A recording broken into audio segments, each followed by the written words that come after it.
मैं मंचा सिंह अपने साथी नेताओं के साथ मीडिया के सभी मित्रों का स्वागत करता हूं।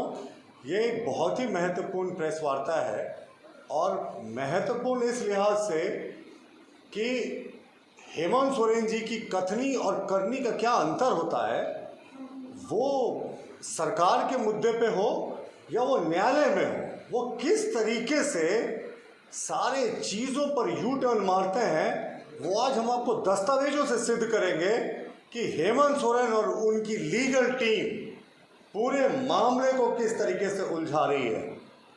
देखिए मित्रों, आप सब जानकार पत्रकार हैं, आपको पता है कि हाई कोर्ट में हम लोगों ने सुना था जिस समय ईडी का सम्मन था कि मुख्यमंत्री जी याचिका दाखिल कर चुके हैं, दाखिल कर रहे हैं, ऐसी अटकलें चल रही थी।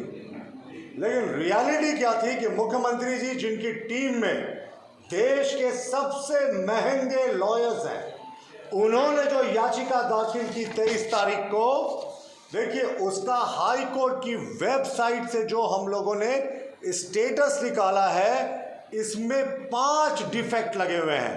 और आपको पता है जब तक ये डिफेक्ट क्लियर नहीं करेगा कंप्लेनेंट, तब तक ये याचिका सुनवाई के लिए लिस्ट नहीं होंगे।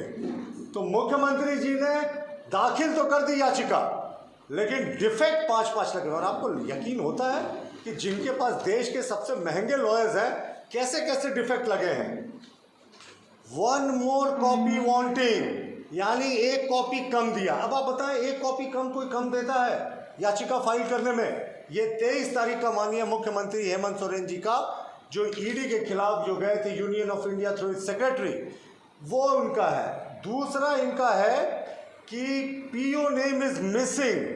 ऐसे 5 डिफेक्ट लगाए गए हैं और ये डिफेक्ट में ये याचिका किनारे हो गया है। ये लिस्ट नहीं होने वाला है जब तक मुख्यमंत्री हेमंत सोरेन, उनकी टीम इन डिफेक्ट्स को दूर नहीं करती। हमारा बड़ा प्रश्न ये है कि मुख्यमंत्री के पास तो सारे लॉयर्स हैं, सारे महंगे लॉयर्स हैं, फिर ऐसा क्यों होता है कि उनकी याचिका में डिफेक्ट्स होता है? जैसा कि मैंने आपको इस दस्तावेज में दिखाया, ये झारखंड हाईकोर्ट के वेबसाइट का प्रिंट आउट है। एक नहीं, 2 नहीं, पूरे 5 डिफेक्ट्स लगे हुए हैं। देखिए, इसके पीछे की स्ट्रैटेजी आपको समझना होगा। इसके पीछे की स्ट्रैटेजी होती है कि हमने याचिका फाइल कर दी लेकिन डिफेक्ट्स लगा दिया, और जब तक वो डिफेक्ट कंप्लेनेंट या उनकी लीगल टीम दूर नहीं करेगी तब तक ये याचिका सूचीबद्ध नहीं होगी। और मुख्यमंत्री जी लंबे समय तक ईडी के सामने कहते रहेंगे कि भाई हमने याचिका दाखिल कर दी है, लेकिन डिफेक्ट्स है 5। और आपको लगता है ये 5 डिफेक्ट्स कोई मामूली जो वकील हैं उनसे ये ऐसी गलती होगी? किसी वकील से नहीं होती, लेकिन ये गलती हुई। और ये पहला उदाहरण नहीं है जब हेमंत सोरेन जी ने इसी स्ट्रैटेजी के तहत किसी मामले को लंबे समय तक लटकाया हो। आपको याद होगा, महामहिम राज्यपाल के खिलाफ उन्होंने हाईकोर्ट में 14/11/2022 को एक याचिका दाखिल की थी। उसमें opposite party governor of Jharkhand थे और दूसरे अपोजिट पार्टी इलेक्शन कमीशन थे। इस केस में भी डिफेक्ट है। आप सोचिए, ये 14 नवंबर 2022 का फाइल किया हुआ केस, और ये झारखंड हाईकोर्ट के वेबसाइट से है। 14 नवंबर 2022 को फाइल किया हुआ केस आज तक लिस्ट में इसलिए नहीं आया क्योंकि इसका अगर आप देखेंगे ऑब्जेक्शन क्या है इसके लिस्टिंग में, ऑब्जेक्शन लिखा है other objection defect. Compliance date दिया हुआ 23 तक इनको कंप्लाई करना था, रिसीव डेट डैश। ये लेटेस्ट आज का प्रिंट आउट है, यानी ये पिछले साल नवंबर महीने में भी जो गवर्नर और इलेक्शन कमीशन के खिलाफ, आपको याद होगा, लिफाफा मुद्दे पे ये गए थे, उसके डिफेक्ट को उन्होंने क्लियर नहीं किया है। आज तक ये याचिका सूचीबद्ध नहीं हुई। तो ये सूचीबद्ध इसलिए नहीं हुई कि हाईकोर्ट में केसेस की पेंडेंसी है, ये इसलिए सूचीबद्ध नहीं हुई कि मुख्यमंत्री चाहते ही नहीं थे। कि मुख्यमंत्री जी को जवाब देना चाहिए कि आखिर लगभग अब कुछ ही दिन में 1 वर्ष हो जाएगा, 10-11 महीने बीत गए हैं। 10-11 महीने पहले जो आपने याचिका दाखिल की थी वो तकनीकी कारणों से, और ये किसकी गलती है? ये इनकी टीम की गलती है, मुख्यमंत्री जी की गलती है। कंप्लेनेंट वो है, डिफेक्ट लगा दिया ताकि हम कहें तो भाई हम हाईकोर्ट गए हैं, लेकिन इनको पता है कि डिफेक्ट जब तक क्लियर नहीं होगा ये लिस्ट नहीं होगा। तो यह मुख्यमंत्री जी का पहला उदाहरण नहीं है, हमारा मानना है कि मुख्यमंत्री हेमंत सोरेन जी को पता है कि कानून का शिकंजा उनकी तरफ धीरे धीरे बढ़ रहा है, उनके पास कहीं जाने की वो कोई जगह नहीं है, इसलिए वो समय को खरीद रहे हैं। टाइम बाइंग जो कहते हैं ना, वो सिर्फ वही कर रहे हैं। वो इसी तरीके से याचिकाओं को दाखिल कराते हैं, डिफेक्ट डालकर छोड़ देते हैं और वो याचिका पड़ी रह जाती है, वो कभी लिस्ट ही नहीं होती। तो मुख्यमंत्री हेमंत सोरेन को स्पष्ट करना चाहिए कि ईडी के खिलाफ जो उनकी याचिका है उसमें 5 डिफेक्ट कैसे हैं, इस कारण वो लिस्ट नहीं हो पा रही है। और 11 महीने पहले जो उन्होंने याचिका दाखिल की थी पिछले वर्ष नवंबर महीने में, उसका डिफेक्ट क्यों नहीं क्लियर किया जो लिफाफा को लेकर गवर्नर और इलेक्शन कमीशन को किया था।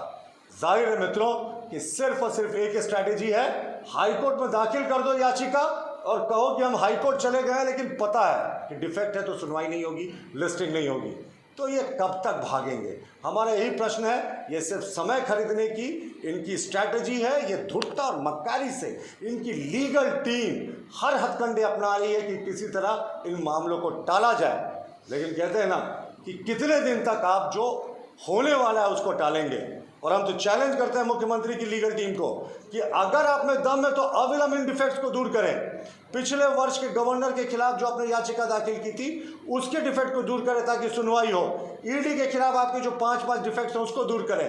लेकिन ये तुरंत नहीं करेंगे ना, क्योंकि इनके लिए बहाना है कि हाईकोर्ट हम गए हुए हैं।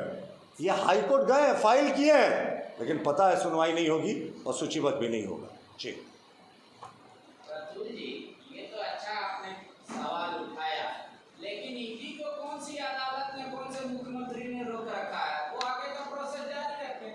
तो सम्मान पे सम्मान दे रहे हैं, एक और सम्मान देने की बात आ रही है कि अब एक और सम्मान देंगे। तो इतना ही क्या देश की कानून या देश की एजेंसियां दूसरे आम आदमी को भी रियायत देती है कि जो आरोप आप लोग को चस्पा होता है उसी का नतीजा है? पांडे जी, मैं ईडी का प्रवक्ता नहीं, मैं पार्टी का प्रवक्ता हूँ। ये मुझे लगता है आपको ईडी दफ्तर में ये प्रश्न करना चाहिए। हमारा सिर्फ मकसद था आपको हाई कोर्ट के दस्तावेजों से दिखाना कि मुख्यमंत्री जी की लीगल टीम, जिसमें देश के सबसे महंगे लॉयर कपिल सिब्बल भी रहे हैं, कभी मुकुल रोहतगी भी रहे हैं, जिनकी फीस कितनी है ये बताने की आवश्यकता नहीं है, वो लोग जब ड्राफ्टिंग करेंगे तो क्या ऐसे डिफेक्ट छूटेंगे?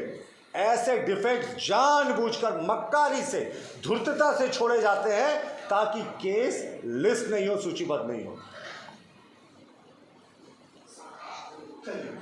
धन्यवाद।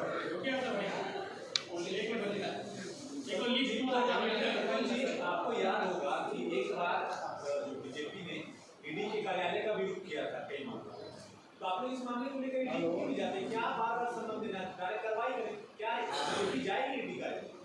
आयुष जी, मैं इसमें समझता हूँ इसमें आपकी गलती नहीं है। आप शायद यूपीए के शासनकाल को याद कर रहे हैं, जब एजेंसियाँ पार्टी ऑफिस का दफ्तर का एक्सटेंशन काउंटर हुआ करती थी और वो पार्टी के इशारे पर चलती थी। हमारे मोदी जी की न्यू इंडिया में ऐसी कोई गुंजाइश नहीं है, एजेंसियाँ स्वतंत्र रूप से कार्य करती है। पांडे जी, मुझे आयुष जी के प्रश्न का जवाब देने दें, फिर मैं आपके पास आता हूँ। तो वह यूपीए का शासनकाल नहीं है जब पिंजरे में कैद तोते की संज्ञा दी गई थी सीबीआई को। एजेंसियाँ स्वतंत्र रूप से काम करती हैं। Thank you.